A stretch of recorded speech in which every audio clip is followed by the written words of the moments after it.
কানা রাজার দিঘি রহস্যে মোড়া শিকদার বিলের প্রাচীন ঐতিহ্য।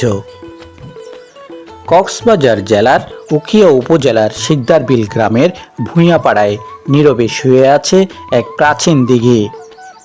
গ্রামবাসীর মুখে যার নাম কানা রাজার দিঘি। শত বছরেরও পুরনো এই জলাশয়ে যেন আজও বয়ে বেড়াচ্ছে এক অজানা রহস্যের ইতিহাস। স্থানীয় জনশ্রুতি অনুযায়ী এই দিঘি খনন করেছিলেন মগ সম্প্রদায়ের এক রাজা, যাকে মানুষ কানা রাজা নামে চিনত। আবার অনেকে বলেন মানুষের হাতে নয়, এই দিঘি খনন করেছিলেন জিনেরা। তখন নাকি দিঘির চারপাশে জ্বালানো থাকতো রহস্যময় প্রদীপ, আর গভীর রাতে শোনা যেত কোদালের শব্দ, কিন্তু দেখা যেত না কাউকে। কথিত আছে এই দিঘিতে নাকি ভাসত এক স্বর্ণের নৌকা। গ্রামের উৎসবে যখনই দরকার হতো থালা বাসন বা বাটি চামচ, এই নৌকাতেই নাকি ভেসে আসতো সব সরঞ্জাম। উৎসব শেষে সবাই সামগ্রী ফিরিয়ে দিলে রাতের আধারে নৌকাটি আবার দিঘির গভীরে মিলিয়ে যেত।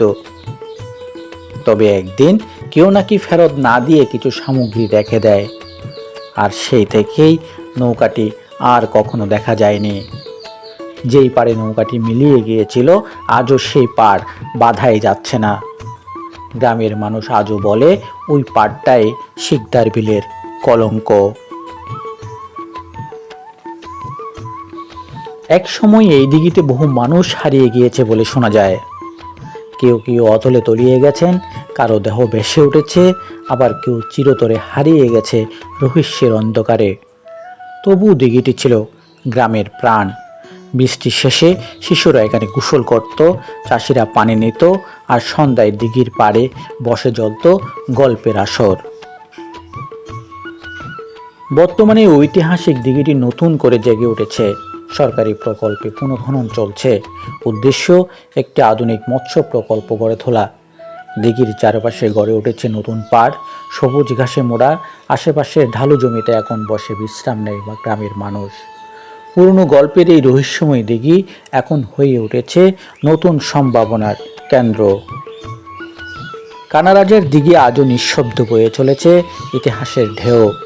প্রজন্ম বদলেছে, কালের রং ম্লান হয়েছে, তবু দিঘির জল এখনো যেন ফিসফিস করে বলে, আমি ছিলাম, আছি, থাকবো, যতদিন এই মাটিতে শিকদার বিল নামটা বেঁচে আছে।